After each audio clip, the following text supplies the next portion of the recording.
Finally আমার বান্ধবী বর্ষার পূর্ণতার বিয়ের গল্প, সাথে আমরা বর্ষার বিয়েতে কতটা মজা করলাম, এই সব কিছু নিয়ে থাকছে আজকের ব্লগ ভিডিওটা খুবই ইন্টারেস্টিং হতে যাচ্ছে। শেষ পর্যন্ত দেখুন, আশা করছি আপনাদের কাছে অনেক বেশি ভালো লাগবে।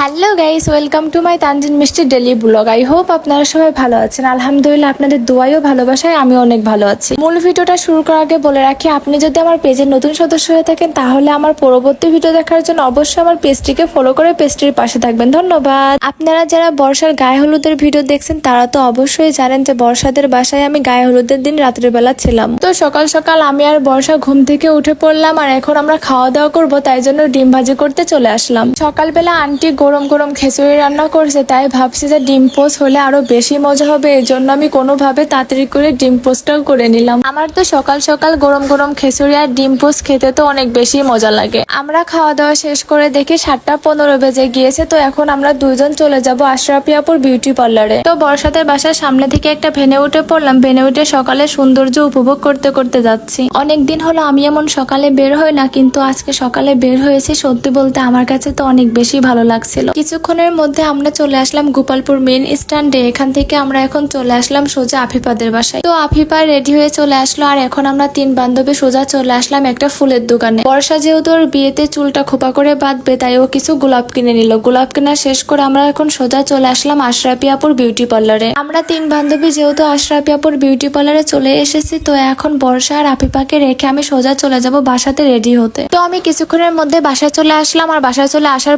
পরে আমি রেডি হয়ে গিয়েছি। আর এখন আমি আর আমার ভাই চলে যাব বর্ষার জন্য গিফট কিনতে। বর্ষার বিয়েটা যেহেতু ফ্যামিলি ভাবেই হচ্ছে, তাই তেমন কোনো আয়োজন করছে না। তারপরেও তো আমি ওর ফ্রেন্ড হয়ে, এই জন্য ভাবলাম ছোট্ট একটা গিফট করি। বর্ষা যেহেতু শাড়ি পরতে অনেক বেশি পছন্দ করে, তাই ওর জন্য সুন্দর দেখে একটা শাড়ি নিয়ে নিলাম। শাড়ি কেনা শেষ করে আমি আর আমার ভাই এখন সোজা চলে আসলাম বর্ষাদের বাসাতে। বর্ষাদের বাসার সামনে আসার পরই তো অনেক জোরে বৃষ্টি নামা শুরু হয়ে গিয়েছে। বর্ষাদের বাসার একটু সামনেই আমরা দাঁড়িয়েছিলাম। বৃষ্টির মধ্যে ভিজতে ভিজতে আমি আর আমার ভাই চলে আসলাম বর্ষাদের রুমে। তারপর খেয়াল করে দেখি যে আমাদের 2 সুন্দরী আপা পার্লার থেকে চলে আসছে। আসার পরে আমাদের আফিফা মনু তো এক বাটি নুডলস নিয়ে বসে পড়ছে বর্ষাকে খাওয়াবো বলে। পরে দেখি যে ওই সব সাবার করে দিয়েছে।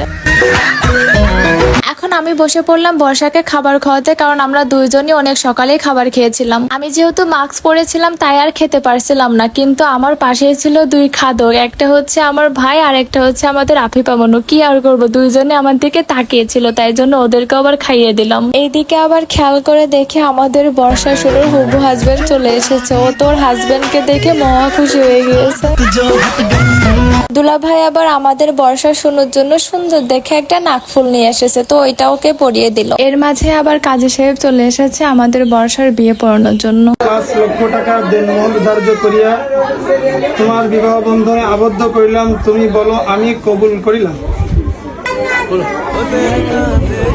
दिल है वो तेरे सीने में जो दिल है, वो तेरी बिजली का जो बिल है, आज से मेरा हो गया।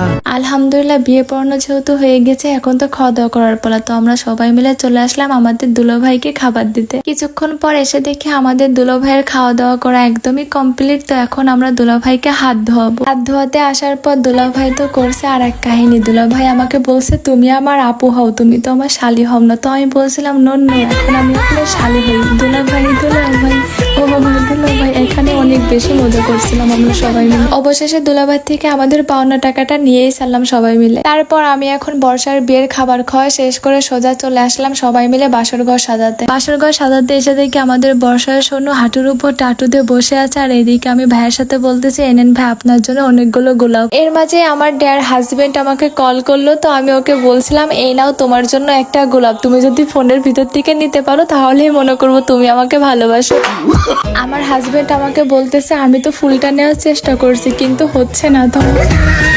তোমরা এখন অনেকে আমার কাছে জিজ্ঞেস করতে পারো যে আপু, বর্ষা আপুর বাসরঘর কেন বর্ষা আপুদের বাসাতেই হচ্ছে? আসলে মেঘ ভাই হচ্ছে বর্ষাকে এখন উঠাই নিয়ে যাবে না, এই কারণে হচ্ছে 2 পরিবার মিলে বর্ষাদের বাসাতে ছোট্ট করে আয়োজন করে বিয়েটা দিয়েছে। যাই হোক, অনেকক্ষণ পর আমরা বাসরঘরটা সাজিয়ে ফেললাম। তারপরে মেঘ ভাই আর বর্ষাকে রুমের মধ্যে নিয়ে এসে আমি কিছু ছবি তুলে দিচ্ছিলাম। ভাই আর বর্ষাকে তো মাশাআল্লাহ অনেক বেশি সুন্দর লাগছে। সবাই কিন্তু মাশাআল্লাহ ইনশাল্লাহ বলতে একদমই ভুলবেন না। আরেকটা কথা, গায়ে হলুদের ভিডিও দেখে অনেকে আমার কাছে জিজ্ঞেস করছেন যে মেঘ ভাইয়া কি আসলে আফিফার আপন বোন কেনা? তো সময় হলে ওদের মুখ থেকে আপনারা শুনতে পারবেন। এখন আমাদের দুই বান্ধবীর তরফ থেকে যে গিফটটা আমি কিনে আনছিলাম সেটা এখন বর্ষাকে দিব। বর্ষার রিয়াকশন দেখে হয়তো বুঝতে পারছেন যে বর্ষা কতটা খুশি হয়েছে। আফিফা এখন আমাদের সাথে নাই, কারণ ওর বাসাটা অনেক বেশি দূরে, তাই ও সন্ধ্যা লাগার আগেও বাসাতে চলে গেছে। এখন আমি আর রাব্বিও ভাই আর বর্ষা থেকে বিদায় নিয়ে চলে যাব, কারণ রাত 9টা বেজে গিয়েছে। 10টা লাইক করলে 100 লাইক, আর একটা শেয়ার করলে 10টা শেয়ার করতে।